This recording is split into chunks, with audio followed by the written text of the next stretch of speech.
जरूरी तो ये होता कि वन नेशन और वन इलेक्शन की बजाय वन नेशन और वन एजुकेशन होना चाहिए था। दूसरे देशों से सबक लेकर के फ्री आपको हेल्थ सर्विस देनी चाहिए थी। क्या देश में हो रहा है? ऐसे लोग जो दूसरों के इशारे पे चलते हो, जो ना बाबा साहब को जानते हो, ना बाबा साहब को मानते हो, ना अपने समाज की समस्या को समझते हो, ना अपने समाज की समस्याओं को उठाते हो, ऐसे लोगों को लोकसभा और विधानसभाओं में भेजने से समाज का भला होने वाला नहीं है। आवश्यकता इस बात की है कि समाज इसमें पहल करे, समाज जागरूक हो, ऐसे लोगों को छांटे, ढूंढे जो आपकी आवाज को उठाते रहे हैं और आपको विश्वास हो कि आपकी आवाज को उठाएंगे। भारत को मैं आने वाले दिनों में ये कहूंगा कि निश्चित रूप से एक ऐसी सरकार देश में आएगी जो देश को नई दिशा देने का इसको काम करना चाहिए।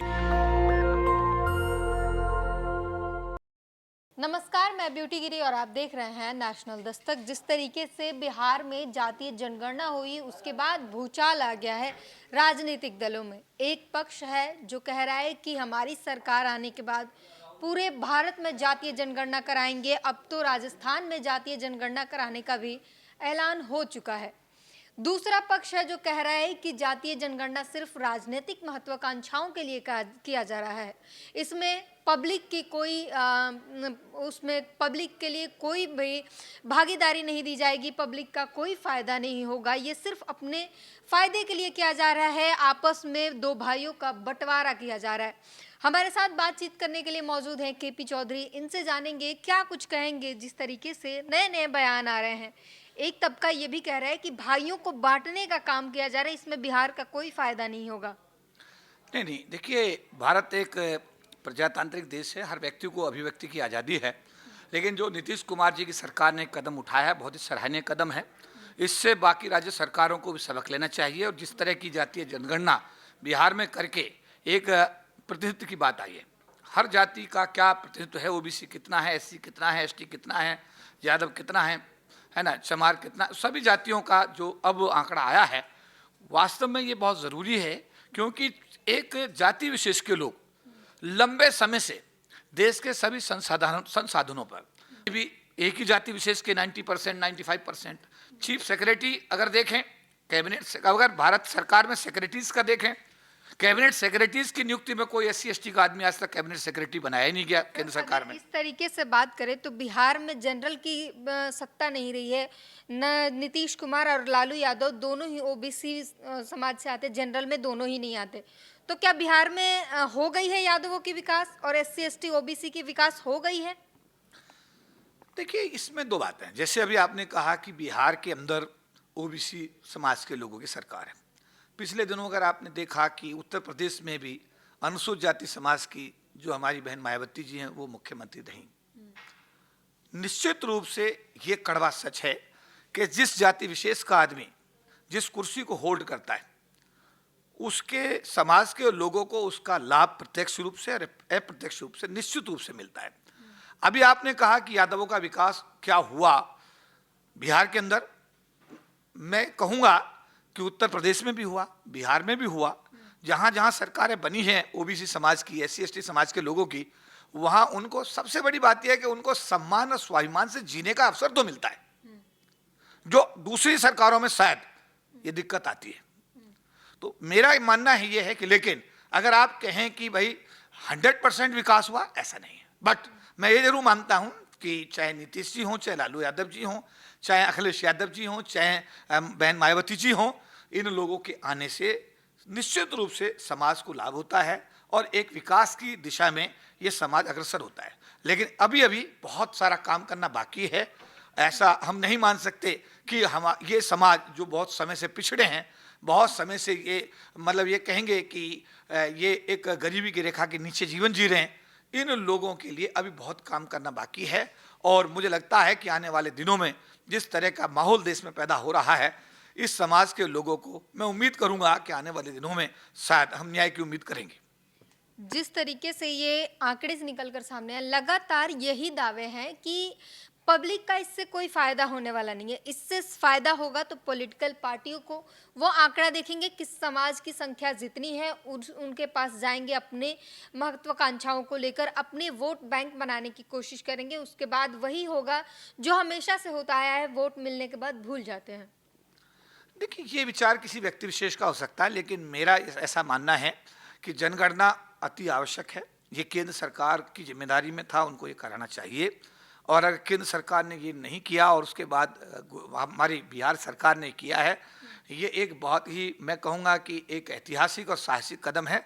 इसके लिए बिहार सरकार की जितनी प्रशंसा की जाए कम है।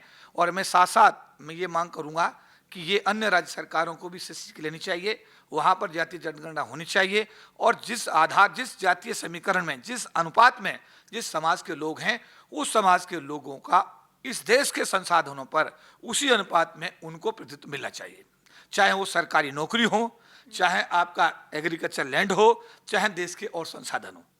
क्योंकि अभी तो ये हो रहा है कि जाति विशेष के लोग जिनकी संख्या सबसे कम ही हो सकती है, सबसे कम ये मानते हैं, उनकी संख्या कम होने के बावजूद अगर उनकी संख्या 3% है, लेकिन देश के संसाधनों पे उनका कब्जा 90% संसाधनों पे।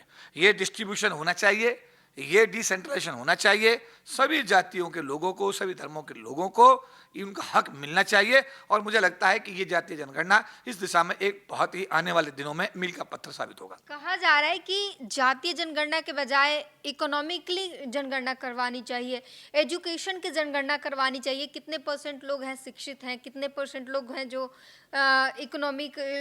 इकोनॉमिकली कमज़ोर हैं, इनकी जनगणना करा के इनके लिए काम करना ज़्यादा सही रहता। जरूरी तो ये होता कि वन नेशन और वन इलेक्शन की बजाय वन नेशन और वन एजुकेशन होना चाहिए था। सबके लिए स्वास्थ्य भी जरूरी है।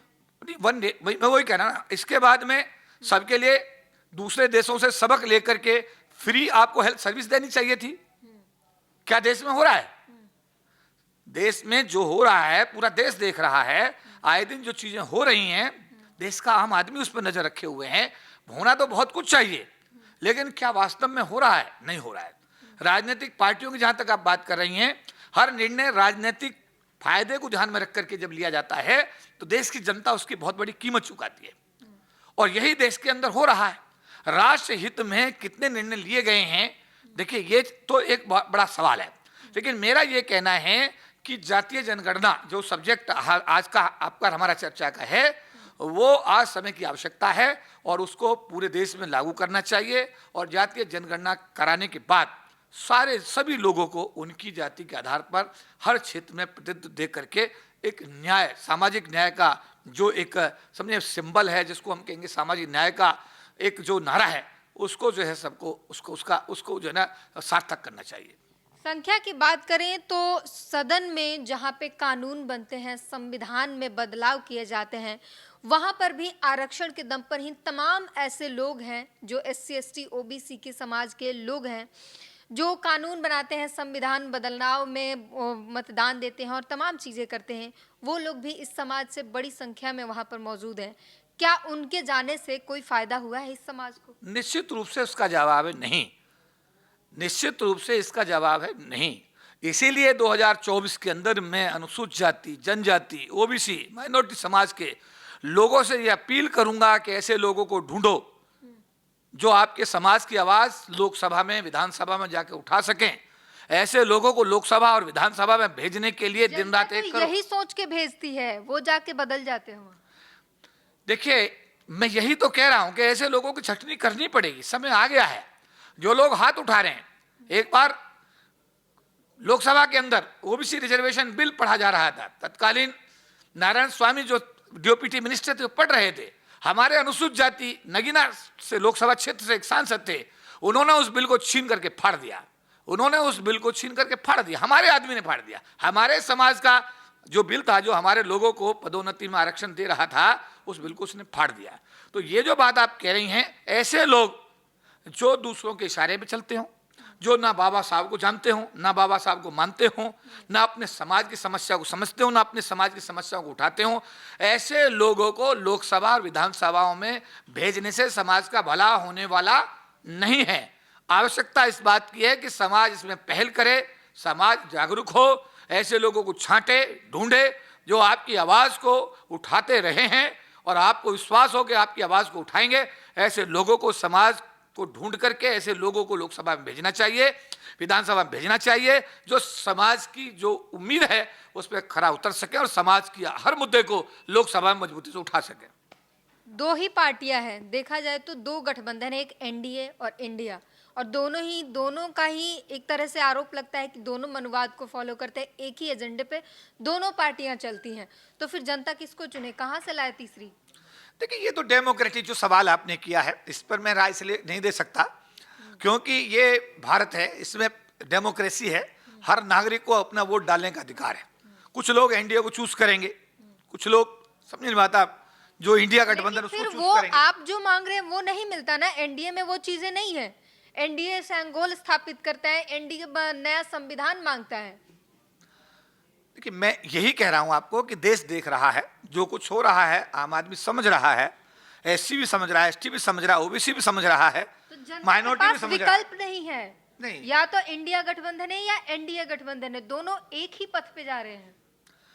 देखिए, ये अब इसमें तो यहाँ एक सवाल खड़ा होता है कि जब मामला ऐसा फंसे तो उसमें आम आदमी ये सोचता है कि भाई हमें कम से कम नुकसान किधर होगा। तो कम से कम नुकसान अगर ऑप्शन ही नहीं है, जो अभी आपने सवाल किया, ऑप्शन ही सीमित है, तो हर आदमी, समझदार आदमी क्या सोचता है कि मैं उसको चूज करूं जो मेरा कम नुकसान करेगा। तो इन दोनों गठबंधनों में अब देश की जनता को यह तय करना है, एससी के लोगों को, एसटी के लोगों को, ओबीसी के लोगों को, माइनॉरिटी के लोगों को, कि आपको इन दोनों गठबंधन में कौन सा गठबंधन है जो आपके कम नुकसान करेगा या आपके ज्यादा से ज्यादा हितों को साधने की कोशिश करेगा। यह सवाल आम जनता के लिए छोड़ा जाता है और आम जनता इतनी समझदार है, निश्चित रूप से वो समझेगी भी और आने वाले समय में 2024 में निर्णय लेगी। और भारत को मैं आने वाले दिनों में ये कहूंगा कि निश्चित रूप से एक ऐसी सरकार देश में आएगी जो देश को नई दिशा देने का, जिसको काम करना चाहिए। तो साफ सीधी बात है, पूरी जो है निर्णय पूरी जनता को बनानी है। कौन उसके हित में काम कर रहा है, कौन उसके खिलाफ काम कर रहा है, ये जनता को तय करना है। उसका प्रतिनिधित्व कौन सही से करेगा, सत्ता में आने के बाद कौन उसे भूल जाएगा, कौन उसके हक अधिकार का ध्यान रखेगा, ये पूरा जो है निर्णय जनता के ऊपर है। पूरी बातचीत पर अपनी प्रतिक्रिया जरूर दीजिए। कैमरामैन आशीष के साथ ब्यूटी गिरी, नेशनल दस्तक। नेशनल दस्तक की आपसे गुजारिश है कि अगर इसको बचाना चाहते हैं तो नेशनल दस्तक को सब्सक्राइब करने के लिए रेड कलर के सब्सक्राइब बटन को दबाएं, फिर बेल आइकन की घंटी दबाएं। नेशनल दस्तक को बचाने के लिए बहुत जरूरी है कि हर खबर को शेयर करें, लाइक करें, कमेंट जरूर करें।